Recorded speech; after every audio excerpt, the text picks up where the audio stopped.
네, 그리고 이제 다음 분의 한번 사연을 볼게요. 이분은 짧네요. 네, 안녕하세요. 23살이고 대학 졸업 공익복무 하고 있습니다. 21살 때 부자 아빠 책 읽고 나서부터 월 1000의 불로소득을 목표로 열심히 시드머니를 키우고 있습니다. 부동산을 하고 싶었지만 직장이 없어 대출이 안 되고 모아둔 돈이 없어서 주식으로 눈을 돌렸습니다. 다우 곱버스 ETN 1년 정도 가지고 있다가 이거 곱버스 ETN은 주식이 떨어질 때 돈을 버는 거예요. 근데 곱버스라는 건 주식이 1만큼 떨어지면 내 수익은 2배만큼 나는 거를 이제 그런 걸로 투자를 하셨다는 거죠. 그래서 3월 폭락장 때 50% 먹고 빠졌고요. 뭐 N 선물 레버리지 1년 가지고 있다가 5% 먹고 팔았습니다. 현재는 금은 ETN 레버리지를 가지고 있고 각각 40%, 100%의 수익이 났는데요. 양베리님처럼 오른다는 확신은 있지만 요즘처럼 선물 증거금 인상과 같이 연준이나 미국 정부의 개입이 있을까요? 있다면 어떤 방법들이 있고 가격을 누를 수 있을까요? 그리고 혹시 금은 가격이 계속 폭등하게 되면 원유처럼 ETN이 상장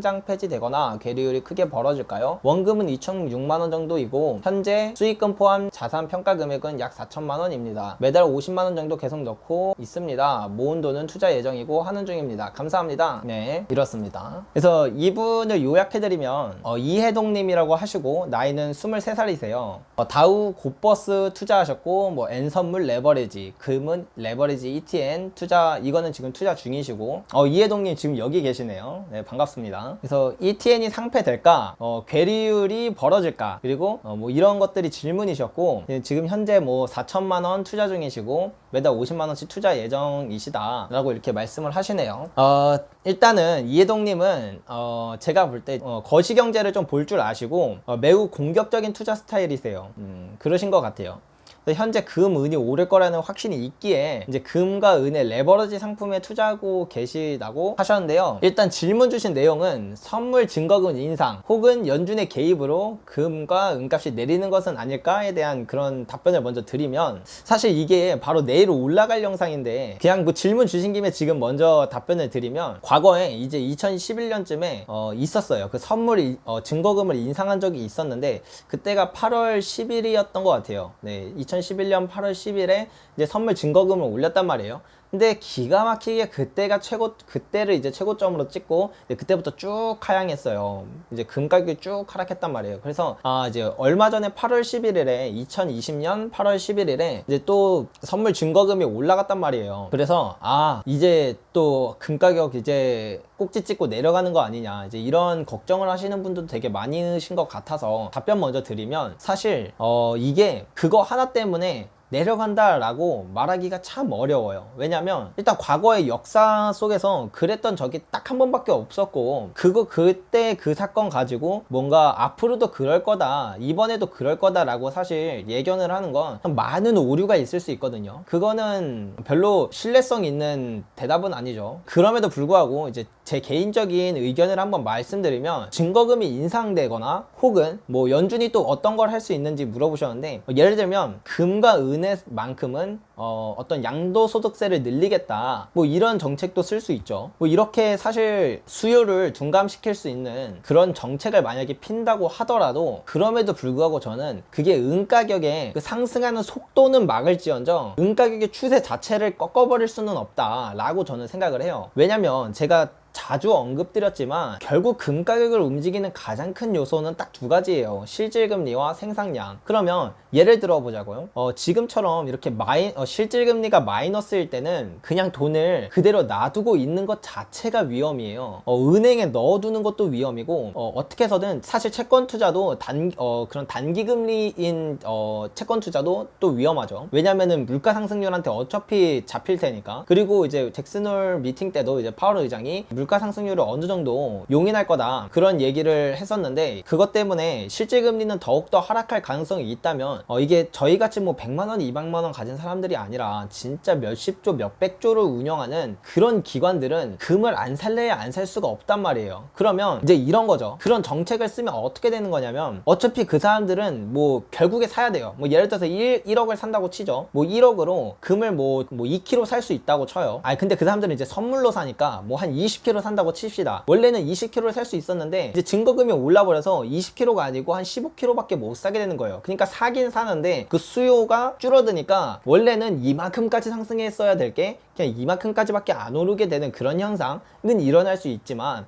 이것 때문에 증거금이 올랐어? 아 그러면은 나는 금에 투자 안 해. 이렇게 하는 사람이 있을 거냐는 말이에요. 어차피 금에 투자는 하되 내가 살 수 있는 투자 금액으로 살 수 있는 그 금의 양이 좀 줄어들기는 할 거다 라고 생각을 한다는 거죠. 그래서 결론적으로 증거금 인상 이런 것 때문에 단기적으로는 변동이 있을 수 있어요. 뭐 하락을 한다던가. 근데 그게 이제 큰 그림에서 봤을 때는 사실 그렇게 큰 요인으로 작용할 것 같지는 않아요. 2011년에도 그때도 보면 실질금리가 실제로 그때를 기점으로 이제 다시 턴 어라운드를 하기도 했었고, 생산량은 사실 그 이전부터 상승하기 시작했었고, 그래서 금이 사실 언제 어느 때든지 이미 하락할 준비는 되어 있었어요. 그리고 만약에 증거금 인상을 안 했어도 2011년 8월 11일 이후에는 분명히 금 가격은 떨어졌을 거예요. 왜냐하면 실질금리 때문에. 아 그리고 이제 상패에 대한 질문이 있었었죠. 이제 ETN이 내가 이거 투자했는데 상패되면 어떡하나, 이제 이런 질문을 하시는 분들도 계신데요. 아 ETN 상패, 주식에 대해서 이제 상패라는 말이 되게 엄청 부정적인 단어로 쓰이다 보니까 되게 두려움을 갖고 계신 분들이 많아요. 근데 이제 뭐 ETF나 ETN은 이제 상패가 될 때 그냥 빵원이 돼버리는 게 아니라, 예를 들어 이런 거예요. 상패가 다음 주 금요일에 됩니다 이렇게 공지를 때려요 미리. 그러면 그 금요일에 금 가격이나 은 가격에 맞춰서 돈을 바꿔줘요. 그러니까 이게 상패인 거죠. 그래서 내가 손실을 보는 게 아니고 그냥 그때를 기점으로 그 금 투자가 한번 매도가 이루어진다 라고 생각하면 되는 거라, 뭐 사실 상패는 별로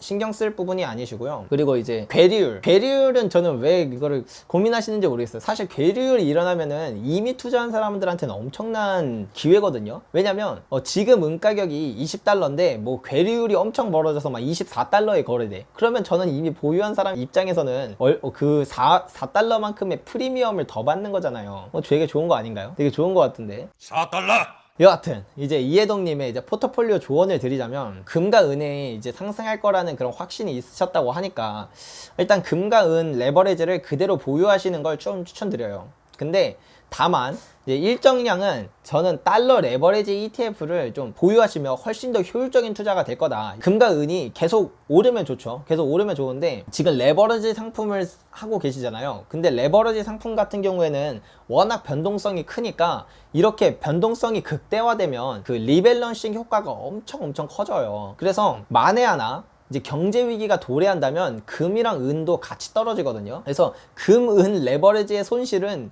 진짜 무지막지해져요. 무지막지. 그런 경제 위기가 왔을 때는 금과 은에 투자하기 너무나도 좋은 최고의 기회인데, 만약 그 현금이 하나도 없었다면 레버리지 상품은 오히려 그 일반 ETF보다도 회복하는 속도가 더 더디거든요. 이거는 뭐 이해가 안 되실 수도 있는데 실제로 그래요. 똑같이 은 가격이 반토막이 났어도 일반 ETF는 100%만 오르면 다시 원금을 회복하지만 레버리지 상품은 그렇지 않거든요. 그래서 이제 이거에만 몰빵해 놓는 게 되게 비효율적인 투자예요. 또 그렇다고 원화 현금을 가지고 있는 것도 사실 그렇게까지 좋지는 않아요. 그러니까 내가 나중에 얘 떨어지면 더 사야지 생각하고 이제 원화 현금을 갖고 있는 것도 왜 별로 안 좋냐면, 결론적으로 이 금과 은은 달러로 책정이 되기 때문에 결국 얘네를 살 때는 다시 달러로 바꿔서 사야 돼요. 근데 경제위기가 오면 환율이 어떻게 되나요? 환율이 되게 폭등하죠. 그러니까 금, 은 값도 떨어지고 원화의 가치도 같이 떨어지니까 얘를 극대화해서 살 수가 없는 거야. 그래서 오히려 일정량 달러를 보유하게 되면 금, 은 값이 팍 떨어질 때 달러는 팍 올라서 같은 돈인데 더 많은 은을 살 수 있게 되는 거예요. 그래서 어느 정도 달러를 보유하면 최고인데, 지금 투자하시는 게 레버리지라고 하셨으니까 이왕이면 그 변동성을 어느 정도 맞춰야 되거든요. 그래야 이 리밸런싱 효과가 되게 커져요. 그래서 이왕이면 달러 레버리지 ETF를 투자한다면 이제 얘가 이만큼 내려왔을 때 얘는 이만큼 올라가니까 그 좋은 기회를 더 많은 돈으로 잡을 수가 있겠죠. 그래서 어느 정도 달러 레버리지 ETF를 투자하시는 게 좋겠다 라고 생각해요. 이제 이러한 그 리밸런싱 효과를, 이게 아시는 분은 아시겠지만 이제 셰넌의 도깨비라는 현상이거든요. 제가 영상에서도 이제 다룬 적이 있어요. 뭐 어차피 똑같이 오른다면 그냥 몰빵이 좋은 거 아니야 라고 생각을 하시지만 실제로 리밸런싱 이용하면 자산 배분을 어느 정도 하시는 게 변동성을 확 줄어들면서 투자 수익률은 몰빵보다도 더 잘 나오게 돼요. 그래서 뭐 초보자분들은 이런 이렇게 좀 어려운 용어가 너무 많이 나와서 좀 듣기 힘드셨을 수도 있는데, 지금까지 이제 제가 말씀드린 그런 리밸런싱 관련한 거는 제가 이제 영상으로 올려드린 바 있거든요. 자산 배분과 리밸런싱 이것만 알면 돈 잃을 걱정 없다, 이제 이런 영상이 제가 올렸었는데 이거 참고하시면 진짜 투자에 있어서 엄청 큰 도움이 되실 겁니다. 그래서 결론적으로 이해동님에 대한 솔루션은 지금 갖고 있는 그 ETN들 레버리지 ETM을 가지고 가는 거는 매우 좋다. 다만 달러 레버리지 ETM을 조금 보유하시는 게 오히려 투자 성과에 훨씬 더 좋은 성과를 거둘 수 있는데, 네, 도움이 되실 것 같다라고 일단 생각됩니다. 네, 아이고.